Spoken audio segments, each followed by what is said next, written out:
కూటమి ప్రభుత్వానికి వ్యతిరేకంగా పాణ్యం వైసీపీ నాయకులు భారీ ర్యాలీ చేపట్టారు. అయితే దీన్ని తీవ్రంగా ఖండిస్తూ నంద్యాల జిల్లా టీడీపీ అధ్యక్షుడు మల్లెల రాజశేఖర్ మరికొంతమంది టీడీపీ నాయకులు వైసీపీ నాయకులు నడిచినటువంటి నేల అపవిత్రమైంది. దీని రోడ్డునంతా కూడా పసుపు నీళ్ళతో కూడా వేద పండితులతో కలిసి సంప్రోక్షణ చేస్తున్నటువంటి పరిస్థితి. మనతో మాట్లాడేందుకు టీడీపీ నేతలు ఉన్నారు, వారితో మాట్లాడండి.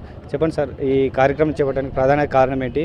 కూటమి ప్రభుత్వం 6 నెలల్లోనే విద్యుత్ ఛార్జీలు పెంచి ప్రజలను తీవ్ర ఇబ్బందులకు గురి చేస్తున్నారు, ఆర్థికంగా దోచుకుంటున్నారని వైసీపీ నాయకులు అంటున్నారు. మీరేం చెప్తారు? మేము ఈరోజు మేము తెలుగుదేశం నాయకులమే కాదు, ప్రజలందరూ కూడా ఈరోజు విచిత్రంగా నవ్విపోతున్నారు. ఈరోజు జగన్మోహన్ రెడ్డి ఆ రోజు అధికారంలోకి వచ్చినప్పటి నుంచి 8 సార్లు కరెంటు బిల్లు పెంచిన దుర్మార్గులు వాళ్ళు. ఈరోజు తెలుగుదేశం పార్టీ అధికారంలోకి వచ్చి 5-6 నెలలు అయింది. అసలు వీళ్ళకు సిగ్గుంటే అసలు రోడ్ల మీదకి రాకూడదు. ఎందుకంటే వాళ్ళు చేసిన దుర్మార్గాలను చూసే ప్రజలు మీకు 11 సీట్లు ఇచ్చినారు. నీకు నిజంగా ప్రజలకు అన్యాయం జరిగిందంటే రా, మీ 11 మంది ఎమ్మెల్యేలతోని ఈ ఎక్కడో దాచిపెట్టుకున్న జగన్మోహన్ రెడ్డి అసెంబ్లీకి వచ్చి చర్చించువాడ. మా మినిస్టర్లు ఉంటారు, మా సీఎం ఉంటాడు, మా ఎమ్మెల్యేలు ఉంటారు.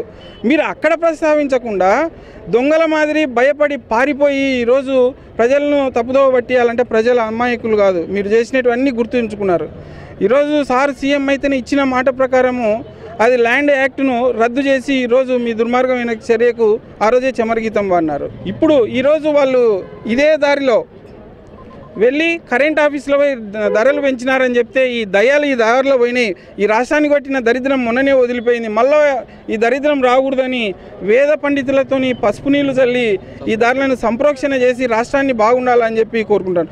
ముఖ్యంగా ఈరోజు చేసిన మాజీ ఎమ్మెల్యేకి మేము ఈరోజు ఒకటి క్వశ్చన్ చేస్తున్నాము. మేమనేది కాదు, ఇక్కడ కల్లూరులో ఉన్న 1,65,000 మంది ఓటర్లో ప్రతి ఒక్క ఓటర్లో మీరు కట్టించుకున్న ఇండ్లు అది జిల్లా పరిషత్ స్థలము, అది గవర్నమెంట్ స్థలం అని చెప్పేది ఒక అపోహ ఉంది. మీరు స్వతహాగా మీ అంతకు మీరే కలెక్టర్ దగ్గరికి పోయి మీరు సర్వేకి పెట్టుకోండి, ఈ ఇండ్లు నాది అని ముందు నా ఇండ్లు అని మీరు ప్రూవ్ చేసుకోండి. ప్రభుత్వంపై మీరు బురద చల్లడం కాదు. ఈరోజు 6 నెలలు అయినా మేము వచ్చి ఇచ్చిన మాట ప్రకారం అన్నీ సంవత్సరానికి 3 సిలిండర్లు ఇస్తా అని చెప్పినాడు మా సీఎం. ఆ ప్రాసెస్ స్టార్ట్ అయింది. ఏదైతే ఆ రోజు చంద్రబాబు నాయుడు గారు మాట ఇచ్చినారో అవన్నీ తూచా చెప్పకుండా ఈ తెలుగుదేశం ప్రభుత్వం, చంద్రబాబు నాయుడు గారు ప్రజల పార్టీ, ఇది ప్రజల పక్షాన, ఇది రైతు సానుభూతి పార్టీ అని చెప్పి నేను మరొకసారి తెలియజేస్తున్నాను. చెప్పండి, మొన్నైతే రైతు సమస్యలపై వేసాము, నేడు విద్యుత్ ఛార్జీలు తగ్గించాలని ఆందోళన చెప్పాను. మా ప్రజా పోరాటం ఇంతటితో ఆగము, ఇది ట్రయల్ మాత్రమే అని వైసీపీ వాళ్ళు అంటారు. ఈరోజు వీళ్ళు చేసేది ప్రజా పోరాటం కాదు, కేవలం వైసీపీ పార్టీ వారు వాళ్ళ ఉనికిని కాపాడుకోవడానికంటే వాళ్ళ కార్యకర్తలు ఎక్కడ దూరం అవుతారో, వాళ్ళ నాయకులు ఎక్కడ దూరం అవుతారో అనే ఒక ముఖ్య ఉద్దేశంతోనే వాళ్ళు ఈరోజు ఈ కార్యక్రమం చేసినారు. ఎక్కడ విద్యుత్ ఛార్జీలు పెరగలేదు. మీరు 5 సంవత్సరాల నుంచి పెంచిన విద్యుత్ ఛార్జీల బరువే మోయడానికి ఇంకా ఇబ్బందికరంగా ఉంది ఈరోజు. అటువంటి పరిస్థితుల్లో చంద్రబాబు నాయుడు గారు ప్రజానాయకుడు, ప్రజాపాలన చేస్తున్నాడు, కానీ ఎక్కడ విద్యుత్ ఛార్జీలు పెంచలేరు. ప్రజల జోలికి రావకుండా మీకు నమస్కారం తెలియజేస్తున్నాం. ఎందుకంటే మాది ప్రజాప్రభుత్వం, మీది నాయకుల ప్రభుత్వం, మీ సొంతం ప్రభుత్వం మీది. జగన్మోహన్ రెడ్డి ప్రభుత్వం మీది, మాది అది కాదు. ఆంధ్రప్రదేశ్ రాష్ట్ర ప్రజల ప్రభుత్వం మాది. అందుకొరకే తిరిగి చంద్రబాబు నాయుడు 50 ఏళ్ళ మీ జగన్మోహన్ రెడ్డికి అవకాశం వెళ్ళి 74 ఏళ్ళ చంద్రబాబు నాయుడు గారికి అవకాశం ఇచ్చినారంటే ప్రజల గురించి ఆలోచన చేస్తాడని అవకాశం ఇచ్చినాడు. కానీ ఏదో యువకుడు యువరక్తం అది ఇది అనుకోని మీకు ఇవ్వాల, మీకు ఇచ్చి చూసినారు. బుద్ధి గడ్డి తిని ఇంక 20 సంవత్సరాలు 30 సంవత్సరాలు వెనక్కిపోయినాం నాయన, ఇంక వద్దు, నీ పాలన వద్దు, నీ కథ వద్దు, సార్ మాకు సారు అనుభవం, మా సారు సాలని సార్ని ఎన్నుకున్నారు. కాబట్టి మీరు అందరూ మానుకొని మంచిగా మీ పార్టీని మీరు అభివృద్ధి చేసుకొని కానీ ప్రజల జోలికి రావద్దండి.